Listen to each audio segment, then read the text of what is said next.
Good afternoon all of you. कैसे हैं आप सभी? मैं माधुरी वेलकम करती हूं आप सभी का एमडी लो क्लासेस में।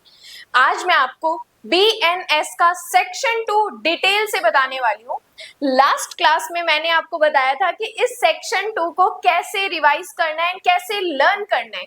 जैसे कि इसमें टोटल 39 डेफिनेशंस हैं, तो 39 डेफिनेशंस की कैसे टाइटल्स लर्न करने हैं वो मैंने आपको बताया। आपने जिन भी स्टूडेंट्स ने वो वीडियो नहीं देखी, वो पहले इस वीडियो को स्टॉप करो और पहले वो वीडियो देख के आओ, देन इस सेक्शंस को आप डिटेल से पढ़ो। देखो यहाँ पर मैं आपको सेक्शन 2 डेफिनेशन क्लोज बताने वाली हूँ, जिसमें टोटल हमें 39 डेफिनेशन पढ़नी है। 39 डेफिनेशन पढ़नी है। हर एक डेफिनेशन का मैं आपको कंसेप्ट भी बताने वाली हूँ। सबसे पहले कहता है हमें कार्य। एक्ट का क्या मतलब है? देखो यहाँ पर हमें एक्ट का मतलब बताया है कि कार्य जो कार्यों की आवली का उसी प्रकार द्योतक है जिस प्रकार एक एक्ट, मतलब एक सिंगल एक्ट चाहे सीरीज ऑफ एक्ट किस में काउंट होगा? एक्ट की डेफिनेशन में काउंट होगा। चाहे आप एक कार्य करो या बहुत सारे कार्य करो, सीरीज ऑफ एक्ट करो, वो एक्ट की डेफिनेशन में ही काउंट होगा। देखो यहाँ पर अगर बोर्ड किसी स्टूडेंट को नहीं दिख रहा है, क्लियर नहीं हो पा रहा, तो आप जो मैं बोल रही हूँ आप उस पर भी फोकस करो।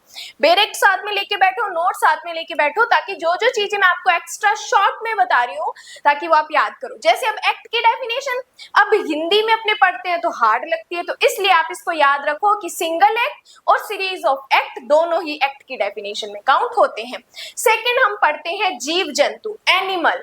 देखो जीव जंतु से क्या कहा? मानव से भिन्न कोई जीवित प्राणी किस में आते हैं? जीव जंतु में आते हैं। जो भी मानव से अदर देन ह्यूमन से अदर देन जो भी लिविंग पर्सन, लिविंग प्राणी है, वो कौन होता है? जीव जंतु आता है। थर्ड आता है शिशु।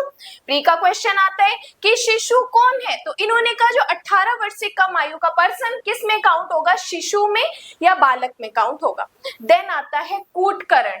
देखो कूटकरण या काउंटरफिट का मतलब होता है एक चीज के जैसी दूसरी चीज बना लेना।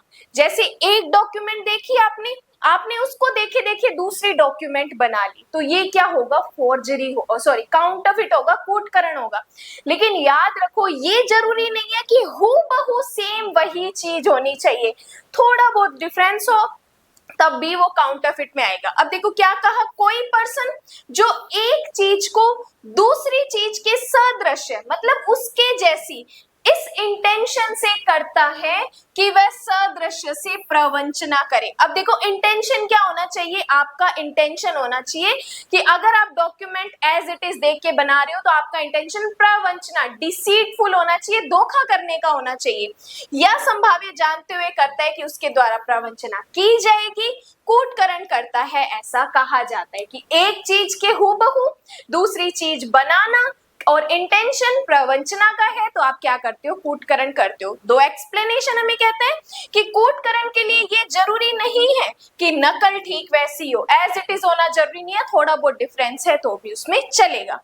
एक्सप्लेनेशन 2 कहता है जब कोई व्यक्ति एक चीज को दूसरी चीज के सदृश कर दे, और सदृश्य ऐसा है कि उसके द्वारा किसी व्यक्ति को प्रवंचना हो सकती है, धोखा हो सकता है, तो जब तक कि साबित न किया जाए यह प्रिजम्पशन की जाएगी कि व्यक्ति ने एक चीज को दूसरी चीज इस प्रकार बनाया है कि उसका इंटेंशन प्रवंचना करने का था। कि जब आप एक डॉक्यूमेंट के सदृश दूसरे डॉक्यूमेंट बनाते हो तो कोर्ट क्या प्रिजम्पशन करेगी कि यस आपका इंटेंशन धोखा देने का था, तब आपने क्या किया है? कूटकरण किया है। तो पहले हमने पढ़ी एक्ट, सेकंड हमने पढ़ी एनिमल, थर्ड हमने पढ़ी शिशु, फोर्थ हमने पढ़ी कूटकरण। नेक्स्ट आते हैं हम डेफिनेशन पे। नेक्स्ट डेफिनेशन हमें कहता है कोर्ट। नेक्स्ट डेफिनेशन हमें कहता है कोर्ट। अब देखो यहाँ पर इन्होंने पता है क्या किया है? यहाँ पर इन्होंने कोर्ट के मतलब में हमें ये बताया है कि कोर्ट कौन सा? जहां पर जज बैठता है। कोर्ट क्या है? जहां पर जज बैठता है। कि न्यायालय से न्यायाधीश जिसे न्यायिक कार्य करने के लिए विधि द्वारा अकेले ही सशक्त किया गया है। कोर्ट क्या है? जहां पर जज बैठता है और उस जज को जुडिशियल वर्क करने के लिए अपॉइंट किया गया है, या कोई न्यायाधीश निकाय जिसे एक निकाय के रूप में कार्य करने के लिए सशक्त किया है, जबकि न्यायाधीश या न्यायाधीश निकाय न्यायिक कार्य कर रहा है, तो वो कौन है? कोर्ट है। तो कोर्ट में दो बातें आपको याद रखनी है कि नंबर 1 वह जज जिसे जुडिशियल वर्क करने के लिए अपॉइंट किए हैं, और नंबर 2 जो न्यायाधीश निकाय है जिसे न्यायिकता कार्य करने के लिए क्या किया, विधि द्वारा सशक्त किया गया है, तो दोनों ही कोर्ट के अंदर आते हैं। 6 डेफिनेशन है हमारी डेथ, मृत्यु क्या है, जब तक कि संदर्भ से तत्प्रतिकूल ना हो। तो आप देखो जब नोट्स बनाते हो ना तो इस लाइन को कट कर दो, आपको सिर्फ इतना लिखना है, मृत्यु से मानव की मृत्यु अभिप्रेत, इनफ, क्योंकि नोट्स का मतलब ही ये होता है कि शॉर्ट में बात बताना। अब एज इट इज बेरेक्ट छाप देंगे तो नोट्स और बेरेक्ट में कोई डिफरेंस नहीं रह जाएगा। इसलिए जैसे कोर्ट की डेफिनेशन में मैंने नंबरिंग से बताई, नोट्स में नंबरिंग लिखो, मृत्यु से मानव की मृत्यु अभिप्रेत है, इनफ है इतना। देन आता है बेईमानी से।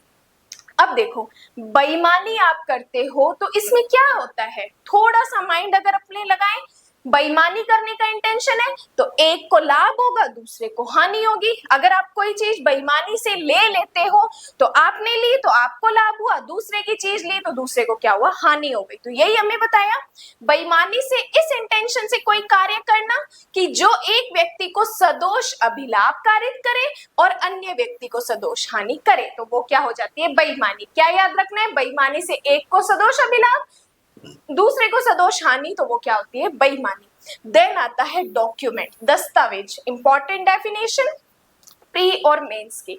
देखो दस्तावेज क्या होता है, किसी भी सब्सटेंस मीन्स किसी भी पदार्थ पर अगर आप अंकों, अक्षरों, चिन्हों या साधन, किसी एक साधन या इनमें से किन्हीं साधनों द्वारा कुछ भी लिखते हो और अगर वो एविडेंस देने के पर्पज से यूज होता है तो वो क्या हो जाएगा, हमारा डॉक्यूमेंट हो जाएगा। तो यहाँ पर का दस्तावेज से ऐसा विषय अभिप्रेत है, नंबर 1 नंबरिंग लगाएंगे, जिसको किसी पदार्थ पर अक्षरों, अंकों या चिन्हों के साधन द्वारा या नंबर 2 उनमें से एक से अधिक साधनों द्वारा अभिव्यक्त या वर्णित किया गया है, और नंबर 3 इसके अंतर्गत इलेक्ट्रॉनिक और डिजिटल रिकॉर्ड भी है। पहले अगर मैं आईपीसी की बात करूं तो तब वहां पर ये चीज नहीं थी, बीएनएस में इस पॉइंट को ऐड किया गया है कि इसमें इलेक्ट्रॉनिक और डिजिटल रिकॉर्ड भी है। नंबर 4 जो उस विषय के एविडेंस के रूप में उपयोग किया जा सके, जिस डॉक्यूमेंट को, जिस विषय को अगर हम एज ए एविडेंस यूज करते हैं तो वो हमारा डॉक्यूमेंट हो जाता है, किए जाने के लिए आश्रय या जिनका उपयोग किया जा सकेगा, तो वो क्या हो जाएगा, हमारा डॉक्यूमेंट हो जाएगा। तो 4 पॉइंट से डॉक्यूमेंट की डेफिनेशन, ऐसा विषय जिसको किसी पदार्थ पर अक्षरों, अंकों, चिन्हों के साधन द्वारा लिखा गया है या एक से अधिक साधनों द्वारा अभिव्यक्त या वर्णित किया है, जिसके अंतर्गत इलेक्ट्रॉनिक और डिजिटल रिकॉर्ड है, और नंबर 4 जिसको साक्ष्य के रूप में उपयोग किया जा सके, वो क्या है, हमारा डॉक्यूमेंट है। अब इसमें एक्सप्लेनेशन दिया है, कुछ एक्सप्लेनेशंस दिए गए हैं और कुछ हमें इलस्ट्रेशंस दिए गए हैं। इलस्ट्रेशंस हमारे प्री पॉइंट ऑफ व्यू के लिए इंपॉर्टेंट है। देखो एक्सप्लेनेशन हमें कहता है यह तत्वहीन है कि किस साधन द्वारा किसी पदार्थ पर अक्षर, अंक या चिन्ह बनाया गया। हमारे लिए ये मैटर नहीं करता कि किस साधन द्वारा बनाया गया है, या यह है कि साक्ष्य किसी न्यायालय के लिए आश्रित है या नहीं जिसमें उपयोग किया जा सके। हमारे लिए ये बात मैटर नहीं करती कि आपने किस साधन के द्वारा उस विषय पर लिखा है। हमें सिर्फ इस बात से मतलब है कि आपने एक पदार्थ पर अक्षर, अंक या चिन्ह से कुछ लिखा है जिसको हम एज एविडेंस यूज कर सकते हैं, तो हमारे लिए डॉक्यूमेंट होगा। फिर देखो इसमें इलस्ट्रेशन दिए, 5 इलस्ट्रेशन। तो इन्होंने कहा संविदा के निबंधनों को अभिव्यक्त करने वाला कोई लेख जो संविदा के साक्ष्य के रूप में उपयोग किया जा सके, डॉक्यूमेंट है। जब अपने कोई कॉन्ट्रैक्ट करते हैं उनमें जो हमारी शर्तें होती है उसको हम एक लेख पर लिखते हैं, वो लेख जो लिखा हुआ है वो हम उसको एज एविडेंस यूज कर सकते हैं, और वो क्या है, हमारा डॉक्यूमेंट है। बैंक कार पर दिया गया चेक डॉक्यूमेंट है। मुख्तारनामा मींस पावर ऑफ अटर्नी जो हम लिखते हैं वो डॉक्यूमेंट है। जो हमारे मैप्स होते हैं, रेखांश होते हैं जिनको साक्ष्य के रूप में उपयोग किया जा सके, वो भी डॉक्यूमेंट है। और जिस लेख में निर्देश या अनुदेश अंतर्विष्ट है वो भी हमारा डॉक्यूमेंट है। तो ये इलस्ट्रेशन हमारे प्री पॉइंट ऑफ व्यू के लिए वेरी इंपॉर्टेंट, मेंस की पूरी डेफिनेशन इसमें से क्रिएट होती है। उसके बाद हम बात करते हैं, नेक्स्ट डेफिनेशन है हमारी कपट पूर्वक। देखो कपट पूर्वक आप क्या कर रहे हो, कोई काम कपट पूर्वक कर रहे हो तो इसका मतलब है कि आपने कपट करने के इंटेंशन से कोई कार्य करना अभिप्रेत है। कि जब कपट पूर्वक का क्या मतलब है, क्या याद रखोगे, कपट पूर्वक मीन्स जब कोई काम कपट करने के इंटेंशन से किया गया है तो वो कपट पूर्वक में काउंट होता है। उसके बाद बात करते हैं हम नेक्स्ट डेफिनेशन। नेक्स्ट डेफिनेशन है हमारी लिंग, जेंडर की।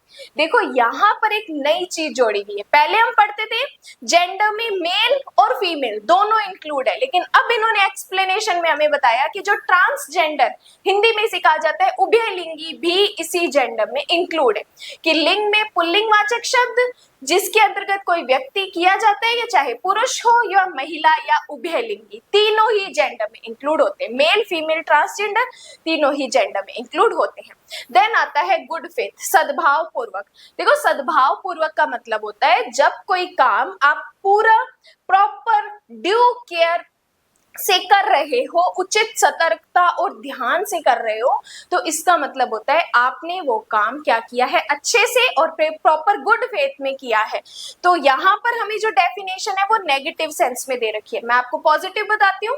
कोई बात सद्भाव पूर्वक की गई या विश्वास से की गई कही जाती है जो सम्यक सतर्कता और ध्यान के साथ की गई है या विश्वास के साथ की गई है। आपको इस डेफिनेशन को पॉजिटिव सेंस में ही नोट्स में लिखना है कि कोई बात सद्भाव पूर्वक की गई या विश्वास से की गई कही जाती है जो सम्यक सतर्कता और ध्यान से की गई है या विश्वास से की गई है। जो काम आप बहुत ड्यू केयर और अटेंशन से करते हो वो काम गुड फेथ में किया गया समझा जाता है। गवर्नमेंट, गवर्नमेंट का मतलब आपको सिंपल लिखना है सेंट्रल गवर्नमेंट और स्टेट गवर्नमेंट। गवर्नमेंट का क्या मतलब है, सेंट्रल गवर्नमेंट और स्टेट गवर्नमेंट। देन आता है हार्बरिंग, संश्रय, वेरी इंपॉर्टेंट प्री और मेंस पॉइंट ऑफ व्यू के लिए। देखो हार्बरिंग का मतलब होता है, संश्रय का मतलब होता है किसी को रहने के लिए जगह देना। अब देखो अगर आप किसी को रहने के लिए जगह दे रहे हो अच्छे इंटेंशन से, तब हार्बरिंग नहीं है। लेकिन जब आपको पता है कि ये पर्सन बाहर कोई ऑफेंस करके आया है या करने वाला है, तब आप उसको रख रहे हो, उसको आप वेपन्स दे रहे हो, गोला बारूद दे रहे हो, तो आप क्या कर रहे हो, संश्रय कर रहे हो। देखो संश्रय के अंतर्गत किसी व्यक्ति को नंबर 1 आश्रय, भोजन, पेय, धन, वस्त्र, आयुध, गोला बारूद या वाहन के साधन देना, या नंबर 2 किन्हीं साधनों से चाहे वे उसी प्रकार के हो या नहीं जिस प्रकार से इस क्लोज में प्रगणित है, पकड़े जाने से बचने के लिए किसी व्यक्ति की सहायता करना सम्मिलित है। कि आपको पता है कि इस पर्सन को बाहर ढूंढा जा रहा है, फिर भी आप उसको घर में आश्रय दे रहे हो, संश्रय दे रहे हो, तो ये क्या है, एक पनिशेबल ऑफेंस है। तो सेक्शन 13 प्री और मेंस पॉइंट ऑफ व्यू के लिए इंपॉर्टेंट है। देन आती है इंजरी। देखो ये इंजरी की जो डेफिनेशन है ना, ये 2 नंबर की हमारे लिए इंपॉर्टेंट है, और प्लस इसमें से प्री के क्वेश्चंस भी बनते हैं कि इंजरी किस किस तरीके से हो सकती है, क्षति किस किस तरीके से हो सकती है। तो क्षति से क्या कहा इन्होंने, जो किसी व्यक्ति के नंबर 1 शरीर, नंबर 2 मन, नंबर 3 ख्याति या नंबर 4 संपत्ति को इलीगल रूप से कारित हुई है, तो वो इंजरी होती है। तो क्षति 4 तरीके की होती है, शरीर, मन, ख्याति मतलब रेपुटेशन और प्रॉपर्टी की, तो वो इंजरी में काउंट होती है। देन आता है इलीगल। देखो यहाँ पर हमें 2 डेफिनेशन दिए, एक अवैध और करने के लिए वैध रूप से आबद्ध। इलीगल का मतलब होता है, देखो 3 पॉइंट्स मैं आपको बताऊंगी। अवैध पहली डेफिनेशन है और दूसरी डेफिनेशन है करने के लिए वैध रूप से आबद्ध। अवैध शब्द प्रत्येक उस बात को लागू है नंबर 1 जो अपराध है, नंबर 2 जो विधि द्वारा प्रतिषिद्ध है, नंबर 3 जो सिविल कार्यवाही के लिए आधार उत्पन्न करता है। कैसे लिखोगे, अवैध का मतलब नंबर 1 जो ऑफेंस है, नंबर 2 जो विधि के द्वारा प्रतिषिद्ध है, और नंबर 3 जो सिविल कार्यवाही के लिए आधार उत्पन्न करता है, वो क्या है, अवैध है। सेकंड डेफिनेशन हमारी आती है, और कोई व्यक्ति उस बात को करने के लिए वैध रूप से आबद्ध तब कहा जाता है जिसका लोप करना उसके लिए इलीगल है। कि ओमिशन मैंने बहुत बार आपको बताया है। तो करने के लिए वैध रूप से आबद्ध का मतलब जिसका लोप करना उसके लिए इलीगल है, तो वो क्या माना जाता है, करने के लिए वैध रूप से आबद्ध। नेक्स्ट डेफिनेशन है हमारी न्यायाधीश। इससे पहले हम 5 में कोर्ट की डेफिनेशन पढ़ चुके हैं, 16 में हम न्यायाधीश की पढ़ रहे हैं। कोर्ट में हमें क्या बताया था, जो जज जिसे जुडिशियल रूप में काम करने के लिए सशक्त किया, या न्यायाधीश निकाय जिसको न्यायिक कार्य करने के लिए सशक्त किया है। अब जज कौन है, जज से ऐसा व्यक्ति अभिप्रेत है जो शासकीय रूप से न्यायाधीश के रूप में अभिहित किया गया है, मतलब पहला नंबर 1 जिसे जज के रूप में अपॉइंट किया गया है, और नंबर 2। अब देखो यहाँ पर हमें 16 का क्लोज 1 और क्लोज 2 बता रखा है, लेकिन जब आप नोट्स बनाओगे तो आप क्या करोगे, न्यायाधीश से नंबर 1 जिसे शासकीय रूप में जज अपॉइंट किया गया है, फिर आप लिखोगे इसको नंबर 2 और इसको लिखोगे नंबर 3। अब देखो यहाँ पर इन्होंने कहा कि जो किसी विधिक कार्यवाही लीगल प्रोसीडिंग में, चाहे वो सिविल हो या क्रिमिनल, फाइनल जजमेंट देने के लिए सशक्त किया गया है वो कौन है? हमारा जज है। क्या याद रखोगे? पहला जो न्यायाधीश रूप में अपॉइंट किया गया, दूसरा जो सिविल और क्रिमिनल कार्यवाही में जिसमें वो फाइनल जजमेंट देने के लिए अपॉइंट किया गया है वो भी हमारा जज है, और तीसरा जो उस निकाय व्यक्तियों में से एक को, जिस निकाय व्यक्तियों को ऐसा निर्णय देने के लिए विधि द्वारा सशक्त किया गया है वो भी हमारा जज में काउंट होगा। तो पहला जिसे जज के रूप में अपॉइंट किया है, जो विधिक कार्यवाही में सिविल हो या दंडिक फाइनल जजमेंट देने के लिए अपॉइंट किया है, और जो उस निकाय का जो व्यक्तियों में जजमेंट देने के लिए अपॉइंट किया गया है वो भी हमारा कौन हो जाएगा? न्यायाधीश हो जाएगा। फिर इसमें देखो इलस्ट्रेशन दिए हुए हैं, एक इलस्ट्रेशन दिया हुआ है इसमें कि किसी आरोप के संबंध में अधिकारिता का प्रयोग करने वाला कोई मजिस्ट्रेट जिसके लिए उसे जुर्माना या कारावास दंड देने की शक्ति प्राप्त है, चाहे उसकी अपील होती हो या नहीं होती हो, वो भी कौन होता है? हमारे लिए जज होता है। नेक्स्ट आती है डेफिनेशन हमारी जीवन की। जीवन क्या है? किसी मानव का जीवन अभिप्रेत है। इस लाइन को काट दो। क्या कहता है? जीवन से किसी मानव का जीवन अभिप्रेत है। Then local law, local law याद रखो जो किसी विशिष्ट भाग को लागू होती है। स्थानीय विधि क्या होती है? जो किसी विशिष्ट भाग को लागू होती है वो स्थानीय विधि होती है। उसके बाद पुरुष, पुरुष कौन है? किसी भी आयु का मानव नर क्या होता है? पुरुष होता है। किसी भी आयु का मानव नर क्या होता है? पुरुष होता है। फिर बात करते हैं मास और वर्ष की। देखो यहाँ पर चेंजेस किए गए हैं। पहले जब हम पढ़ते थे मंथ और ईयर की अगर आपको काउंटिंग करनी है तो कहां से करोगे? ब्रिटिश कैलेंडर से करोगे। लेकिन यहाँ पर हमें कहा कि मंथ और ईयर की अगर आपको काउंटिंग करनी है तो आपको ग्रिगोरियन कैलेंडर से करनी है। ठीक है क्वेश्चन? अगर आपको मंथ और ईयर की काउंटिंग करनी है तो कौन से कैलेंडर से करोगे? तो आपको बताना है ग्रिगोरियन कैलेंडर। पुरानी आईपीसी में हम कहाँ पढ़ते थे? पुरानी आईपीसी को पढ़ते थे हम ब्रिटिश कैलेंडर से करेंगे। नेक्स्ट डेफिनेशन है हमारी 21। 21 कहता है चल संपत्ति, जिसे हम कहते हैं movable property. Simple movable property जिसको एक प्लेस से उठाकर आप दूसरे प्लेस पे इजीली लेके जा सकते हो, that is called movable property. चल संपत्ति के अंतर्गत अब यहाँ पे एक चीज ध्यान रखना, यहाँ पर हमें मूवेबल प्रॉपर्टी की डेफिनेशन नहीं बता के इमूवेबल की डेफिनेशन बताई है। तो देखो क्या कहा? चल संपत्ति के अंतर्गत भूमि और वे चीजें जो भूबद्ध है, मतलब जुड़ी हुई है भूमि से, या भूबद्ध किसी चीज से स्थायी रूप से जकड़ी हुई है, सिवाय प्रत्येक प्रकार की संपत्ति आती है। अब इन्होंने कहा मूवेबल प्रॉपर्टी में क्या चीज नहीं आती? तो भूमि नहीं आती, भूबद्ध चीजें नहीं आती, या भूबद्ध रूप से जो स्थायी रूप से जकड़ी हुई है उनको छोड़कर बाकी सभी प्रॉपर्टीज किसमें आती है? मूवेबल प्रॉपर्टी में आती है। तो आपको ध्यान रखना है मूवेबल प्रॉपर्टी जिसको एक स्थान से दूसरे स्थान पर लेके जा सकते हैं, इमूवेबल प्रॉपर्टी जो भूमि या भूमि से जुड़ी हुई है या भूमि से भूबद्ध है, वो प्रॉपर्टी इमूवेबल प्रॉपर्टी होती है। उसके बाद बात करते हैं वचन। सिंपल आपको लाइन लिखनी है वचन में। एक वचन में बहुवचन इंक्लूड है, बहुवचन में एक वचन इंक्लूड है, बस इतना ही आपको ध्यान रखना है। देन आता है ओथ। शपथ की डेफिनेशन हमारी प्री और मेंस पॉइंट ऑफ व्यू के लिए इंपॉर्टेंट है। देखो शपथ क्या है? शपथ आप किसी ऐसे प्राधिकारी के सामने लेते हो ताकि, देखो शपथ आप दो तरीके से ले सकते हो। एक, आप जब किसी पोस्ट पर बैठते हो, मतलब आप अपना पद धारण करते हो, तब भी क्या लेते हो? आप शपथ लेते हो। कि शपथ के अंतर्गत, एक सेकेंड, शपथ के अंतर्गत किसी शपथ के लिए विधि द्वारा प्रतिस्थापित सत्यनिष्ठ प्रतिज्ञान, क्या वर्ड याद रखना है? सत्यनिष्ठ प्रतिज्ञान, और ऐसी कोई घोषणा जिसका किसी लोक सेवक के समक्ष किया जाना। किसके सामने करते हो? आप एक पब्लिक सर्वेंट के सामने करते हो, या कोर्ट में करते हो, या अन्यथा सबूत के प्रयोजन के लिए उपयोग किए जाते हो जो विधि द्वारा अपेक्षित या प्राधिकृत है। तीन चीजें याद रखनी है। शपथ आप पब्लिक सर्वेंट के सामने सत्यनिष्ठ प्रतिज्ञान के लिए लेते हो, कोर्ट के सामने लेते हो, या अन्यथा सबूत के पर्पस के लिए लेते हो, तो वो क्या होती है? हमारी शपथ होती है। 3 पॉइंट से आपको लिखना है। अब देखो अपराध की डेफिनेशन। अब यहाँ पर जब आप अपराध की डेफिनेशन पढ़ते हो तो यहाँ पर बहुत सारे सेक्शंस हमें दे रखे हैं, इनको आपको स्किप करना है। आपको क्या लिखना है, अपराध क्या है, जिसे ऐसा कार्य जिसे BNS में दंडनीय बताया गया है, या जिसे विशेष विधि में दंडनीय बताया गया है, या जिसे लोकल लॉ में दंडनीय बताया गया है, वो किस में आता है, अपराध की कैटेगरी में आता है। आपको अपने नोट्स में इसी तरीके से इस डेफिनेशन को लिखना है। उसके बाद हम बात करते हैं ओमिशन। देखो ओमिशन और एक्ट हमने सबसे पहले पढ़ा, एक्ट फिर एनिमल पढ़ा। अब देखो ओमिशन, एक्ट में हमने क्या पढ़ा था कि चाहे सीरीज ऑफ एक्ट हो चाहे सिंगल एक्ट हो, दोनों ही एक्ट में काउंट हो गए। यहाँ पर भी सेम हमें कहता है कि लोपों की किसी आवली का उसी प्रकार द्योतक है जिस प्रकार एकल लोप का, चाहे आप सिंगल ओमिशन करो चाहे आप सीरीज ऑफ ओमिशन करो, वो किस में काउंट होता है, ओमिशन में काउंट होता है।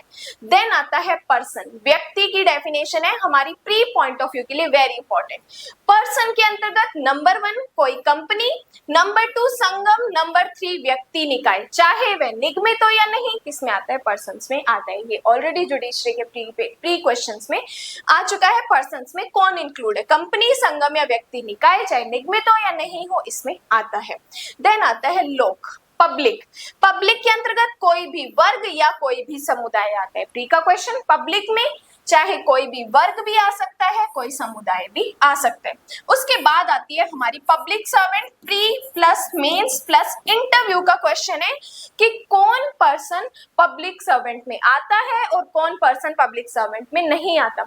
यहाँ पे जो मैं आपको बताऊंगी सारे की पॉइंट्स बताऊंगी। देखो as it is bare act रटना ना आपके बस की बात है ना मेरे बस की बात है, लेकिन हम जब मेंस का क्वेश्चन होता है उसको हम जो की पॉइंट्स होते हैं उसके थ्रू हम याद करते हैं। तो कैसे याद करेंगे, देखो पब्लिक सर्वेंट से ऐसा व्यक्ति अभिप्रेत है जो आगे दिए गए पॉइंट्स है उसमें आता है। पहला इन्होंने कहा सेना, नौसेना, वायुसेना का आयुक्त अधिकारी, पहले को एज इट इज याद करेंगे, सेना, नौसेना या वायुसेना का आयुक्त अधिकारी। दूसरे का याद करेंगे एवरी जज, चाहे प्रत्येक न्यायाधीश, चाहे वह किस स्वयं या व्यक्तियों के निकाय में काम कर रहा हो, वो भी किस में आता है, हमारा पब्लिक सर्वेंट में आता है। तो पहला सेना, नौसेना, वायुसेना का ऑफिसर, आयुक्त ऑफिसर, दूसरा एवरी जज।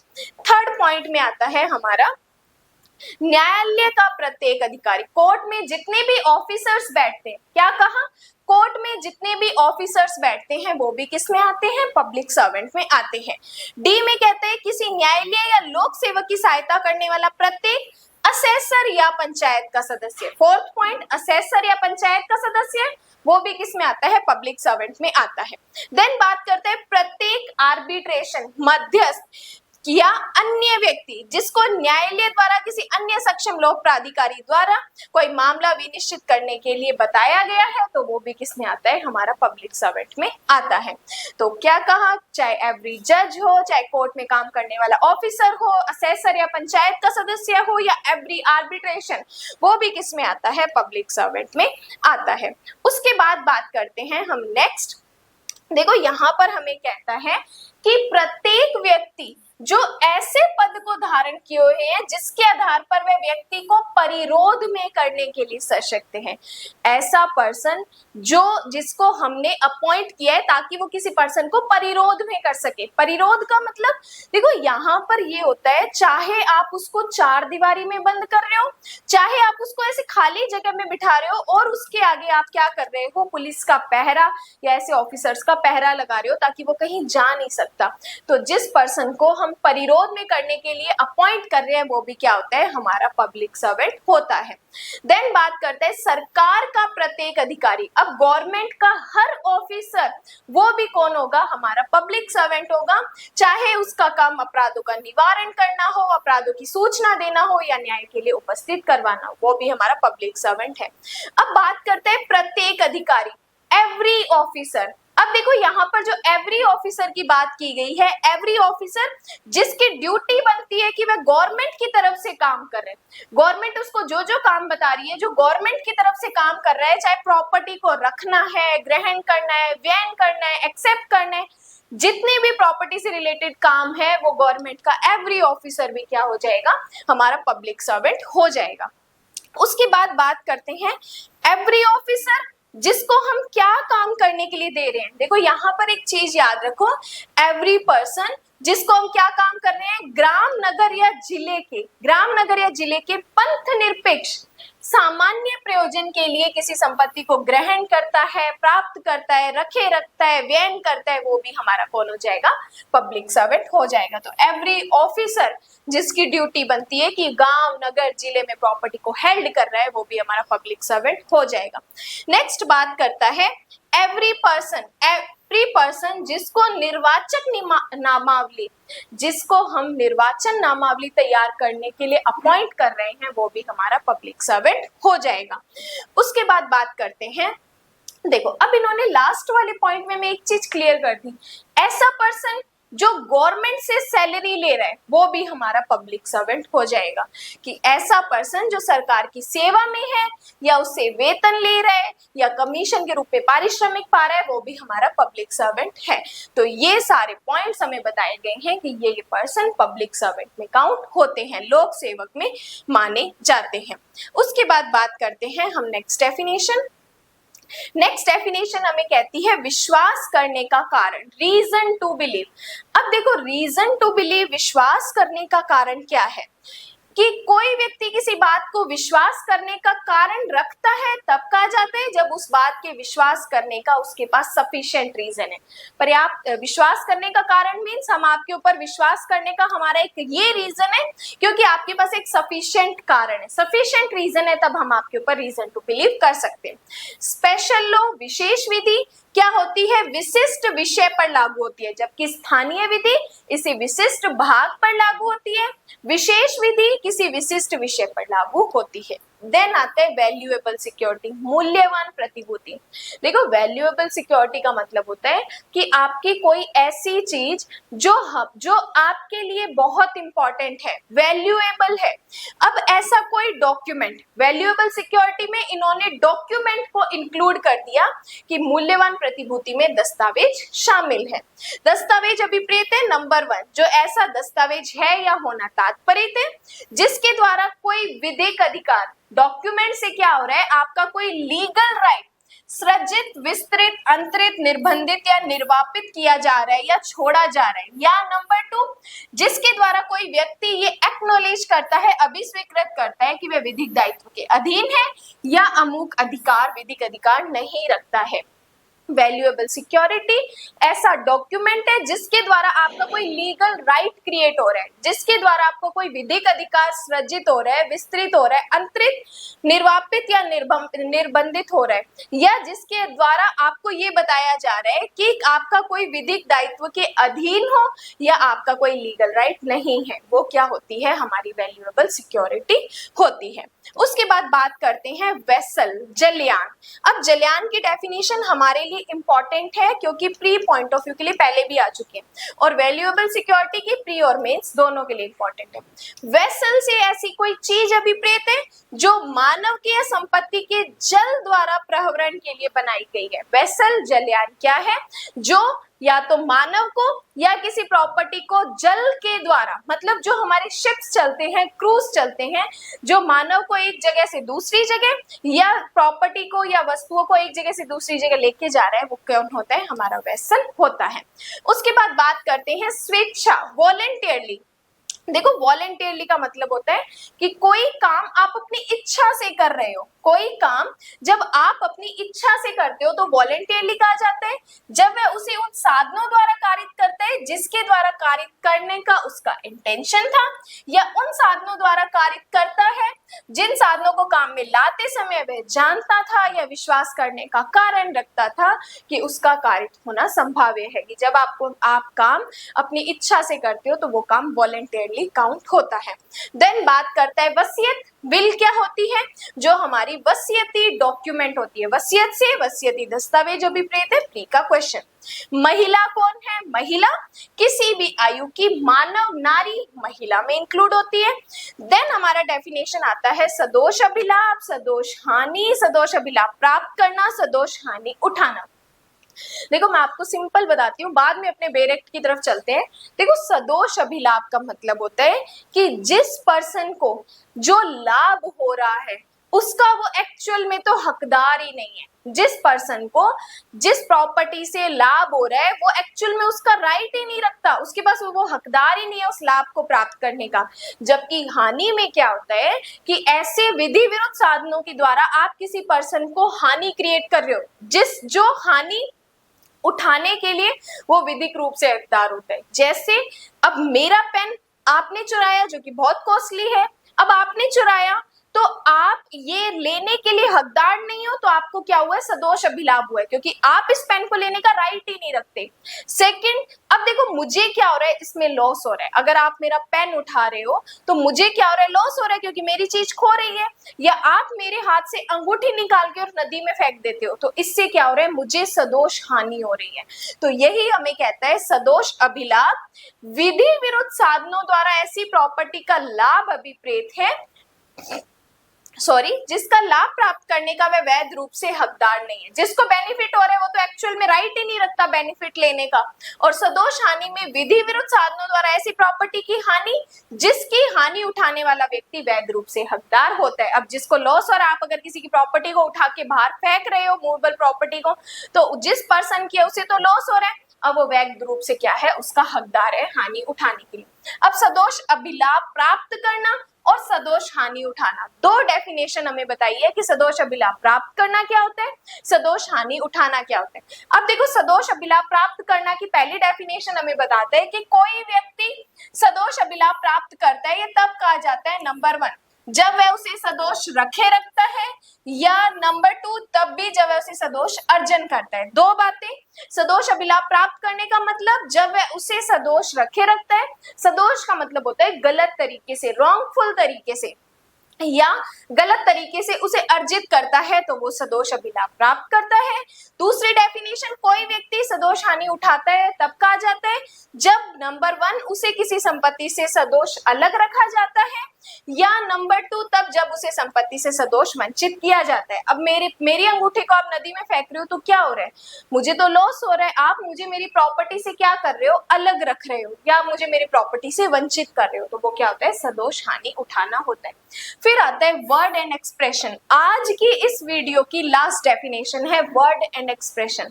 शब्द और पद का मतलब ये होता है कि जो वर्ड यहाँ यूज तो कर दिए लेकिन डिफाइन नहीं किए, तो आप उनका मतलब कहाँ से ले सकते हो, आप उनका मीनिंग आईटी एक्ट से ले सकते हो, आप उनका मीनिंग BNSS नहीं CRPC से ले सकते हो। तो शब्द और पद का मतलब कि जो इसमें प्रयुक्त है लेकिन परिभाषित नहीं है, बट आईटी एक्ट में या भारतीय नागरिक सुरक्षा संहिता में परिभाषित है, तो उसका वही मीनिंग होगा और आप वहां से उसका मीनिंग समझ सकते हो। तो ये पूरी सेक्शन क्लोज 1 से लेके 39 क्लोज तक पूरी BNS की डेफिनेशंस है।